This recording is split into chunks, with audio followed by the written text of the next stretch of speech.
Here's a number that gets repeated so often nobody questions it anymore. $1 million is supposedly the retirement target. In this video, Marcus hits that exact number 3 completely different ways, using nothing but Charles Schwab ETFs. The real question buried in all this: how much would Marcus actually have to invest every single day to get there in just 10 years? Most people's gut guess is way off, either way too high or way too low. Once you see the real number, it tends to reshape how you think about basically every other money decision. Marcus is about to find that number 3 separate ways. In this video, Marcus builds 3 separate Schwab ETF portfolios, one built for a 30-year runway, one for 20, one for just 10. All 3 start from exactly $0. All 3 are aimed at the same $1 million finish line. For each one, you'll see the exact funds, how much money goes in, and what the account looks like year by year. And by the end, you'll see exactly what it takes to hit that million in a single decade. But before any of the daily numbers, let's start with the destination. Why $1 million? And what does that number actually buy Marcus once he gets there? Say Marcus has nothing saved for retirement right now, not $1. He's got a normal job and a normal paycheck, and up until recently he figured retirement was something that happens to other people. Then he ran the actual numbers. The figure everyone lands on is $1 million, and there is a real reason for that. It comes from something called the 4% rule, built on decades of market research. The idea: if Marcus has $1 million sitting in an ETF portfolio, he can withdraw 4% of it in year 1 of retirement. That's $40,000 he didn't have to work for. The next year, he nudges that number up slightly for inflation and repeats it. This works without draining the account because the market has historically grown faster than 4% a year on average. So, while Marcus pulls $40,000 out annually, the account keeps growing underneath him. In a lot of scenarios, the balance actually gets bigger while he's spending from it. $40,000 a year breaks down to $3,333 landing in Marcus's account every single month, whether he works or not. Some people trim that withdrawal down to 3% instead, trading a slightly smaller check for extra confidence the money outlives them. On $1 million, that's $2,500 a month instead of $3,333. Add the average Social Security check on top, about $2,080 a month right now, and Marcus is looking at somewhere around $5,400 a month in retirement income using the 4% version. That's not enough to live large in an expensive city, but it covers the basics almost anywhere in the country without Marcus ever punching a clock again. One honest caveat before we move on. $1 million 10 years from now won't stretch quite as far as $1 million today thanks to inflation. The 4% rule already builds in small annual increases to the withdrawal itself once Marcus retires, but the starting number, $1 million, isn't adjusted for how much a dollar was worth back when Marcus had $0. That's a real trade-off of the 10-year plan specifically. It reaches the number fastest, but that number buys slightly less than the same million reached over 30 years. Worth keeping in the back of your mind as we go. So $1 million is the destination. The only real question is how fast Marcus wants to get there, and that depends on one thing he hasn't decided yet: how much time he's willing to give it. And no matter which timeline he picks, the funds underneath stay exactly the same. So let's meet them. All 3 of Marcus's funds come from Schwab. One you've definitely heard of, one you've probably heard of. And one honest note before we go further: Schwab, unlike some other fund providers, doesn't sell a single sector fund that bets everything on one industry. No dedicated cheap stuff fund, no biotech-only fund. Every Schwab equity ETF is broad and diversified by design. That's going to matter later, because it means Marcus can't lean on one concentrated sector bet to speed things up the way some other lineups can. He only has broad funds to work with, tilted more or less aggressively. First is SCHX, the Schwab US Large Cap ETF. It's the biggest, most boring fund Marcus owns, and that's exactly the point. SCHX tracks roughly the 750 largest companies in America, so buying it is basically buying a slice of the entire US economy. Expense ratio 0.03%, about as close to free as investing gets. Over the last 10 years, SCHX has averaged 15.40% in annual returns. That's the floor every portfolio in this video gets built on. Second is SCHG, the Schwab US Large Cap Growth ETF. This one tilts hard toward growth. Instead of spreading evenly across all 750 companies, it leans into the largest, fastest growing names. And right now, that means it's already loaded with the same AI and chipmaker stocks, Nvidia and Broadcom among them, that a dedicated semiconductor fund would chase anyway. Over the last 10 years, SCHG has averaged 18.58% annually. Higher reward, higher swings. This is the engine Marcus leans on whenever time is short. And finally, there's SCHA, the Schwab US Small Cap ETF. This is the wildcard, not because it's the highest returner, it isn't, but because it reaches into close to 1,750 smaller American companies that the other two funds don't touch at all. Its single biggest position right now is SanDisk, and even that only makes up a small slice of the fund. The rest is spread thin across names most people have never heard of. Over the last 10 years, SCHA has averaged 11.45% annually, actually the lowest of the three. Marcus keeps a small slice of it in every portfolio anyway, purely for the diversification, not for extra speed. Okay, those are the three funds. Now let's watch Marcus actually use them, starting with the easiest version. Marcus starts with the longest runway, 30 years. With that much time on his side, the math does most of the heavy lifting, so the portfolio barely needs to take any risk at all.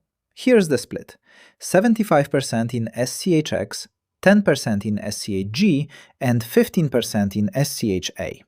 The broad market carries almost the entire load. Growth adds a little extra push, and small cap sits there purely for balance.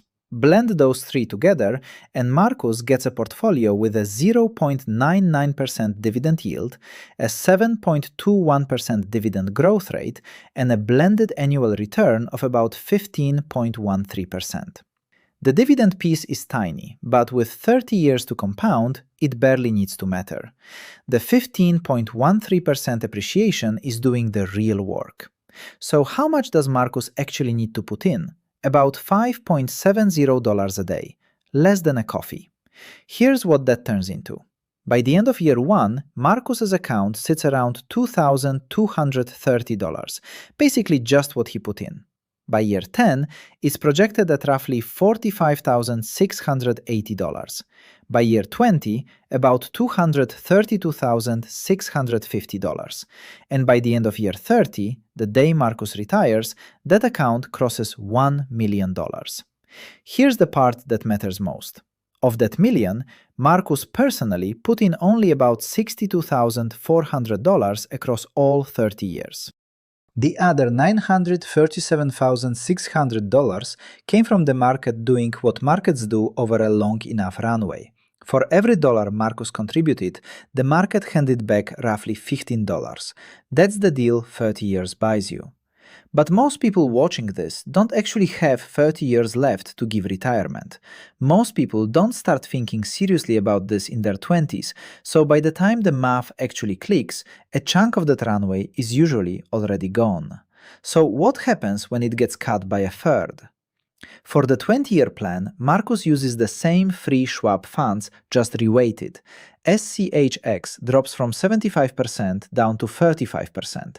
SCHG jumps from 10% up to 50%, now the single largest piece of the portfolio. SCHA stays put at 15%. Less time means the portfolio has to work harder, so the broad market shrinks and growth takes over most of the load. Blended, this portfolio comes out to a 0.74% dividend yield, an 8.81% dividend growth rate, and an annual return of about 16.40%. Yield drops slightly, but appreciation climbs, exactly the trade Marcus is making. Here's the daily number, $20.98 a day, close to $638 a month, about $7,660 a year. That's a real number. It means giving up some restaurant meals, maybe a smaller car payment, but it's still doable for a lot of people. Here's how it grows. By the end of year 1, Marcus is at roughly $8,270. By year 10, it's projected around $179,820. And by year 20, a full decade earlier than the first plan, the account hits $1 million. Same finish line, very different price tag. In the 30-year version, Marcus contributed $62,400 of his own money. Here, he's contributing about $153,160, almost 2.5 times more out of his own pocket. The market still does most of the heavy lifting, handing back about $5.53 for every dollar Marcus puts in. But a much bigger slice of that final million came directly from his paycheck this time, not from the market. Now for the version most people click this video for, 10 years. Fair warning before the math. This is the most aggressive version in the video and it's genuinely not for everyone. Here's the portfolio. SCHX drops all the way to 5%, SCHA stays small at 5%, and SCHG takes 90% of the entire portfolio. 9 out of every $10 Marcus owns is riding on one growth-tilted fund. Remember what we said earlier. Schwab won't hand Marcus a single sector chip fund to push this further, so leaning almost entirely into SCHG is about as aggressive as this lineup gets. Blended, this comes out to a 0.46% dividend yield, a 9.87% dividend growth rate, and an annual return of about 18.06%, the highest of the three. But notice it's not dramatically higher than the 20-year version. That's the real cost of sticking with Schwab's no-sector bet philosophy. Marcus can push the return up, but only so far, without taking a bet on a single industry. Worth saying plainly, a rough year for a handful of mega-cap tech names would hit this portfolio far harder than either of the other two. That's the real price of the extra return, not just the extra dollars going in. And the daily contribution reflects that. Brace yourself. $106.74 a day. That's about $3,247 a month, roughly $38,960 a year. To actually pull that off, you're realistically looking at household income somewhere in the neighborhood of $105,000 to $110,000 a year, because below that, putting away over $3,000 a month isn't a realistic ask once rent, groceries, and everything else gets paid. If that's not where you're at right now, the 20-year or 30-year plan is the one that actually fits your life. That's not a downgrade, that's just what the math allows. For the people who can do it, here's what it builds.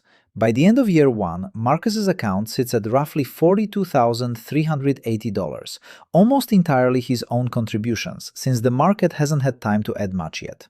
By year 5, it's projected around $303,570, with the market now meaningfully padding what Marcus is putting in. And by the end of year 10, the account crosses $1 million. Of that million, Marcus personally contributed about $389,600. The market added roughly $610,400. For every dollar Marcus put in himself, the market gave back about $1.57. Compare that to $15 in the 30-year version, and you can see exactly what he's paying for, the 10 years he didn't give compounding to work with. Line all three up, and the pattern is impossible to miss. Same $1 million destination every time. But the road that actually matters is what Marcus personally had to put in to get there. 30 years, $62,400 of his own money, the market supplying the rest. 20 years, $153,160, more than double. 10 years, $389,600, over 6 times what the 30-year version cost him, for the exact same finish line. And flip that around. For every dollar Marcus contributes himself, the market hands back about $15 on the 30-year plan, $5.53 on the 20-year plan, and just $1.57 on the 10-year plan. That's the actual trade this whole video is about. Time isn't free, but it's the cheapest source of retirement money that exists. The more of it you give compounding, the less of your own paycheck has to cover the gap. Cut the runway short, and you end up funding almost the whole thing yourself. Marcus can pick any of these 3 plans and land in exactly the same place. The only real question is which one he can actually stick with for as long as it takes, and that's a very different question from which one gets him there fastest. One more thing worth mentioning before you go. This whole video assumed Schwab is the right shelf to keep these funds on. Whether that actually beats building the same strategy at a different broker entirely is a fair question, and it's one worth its own video.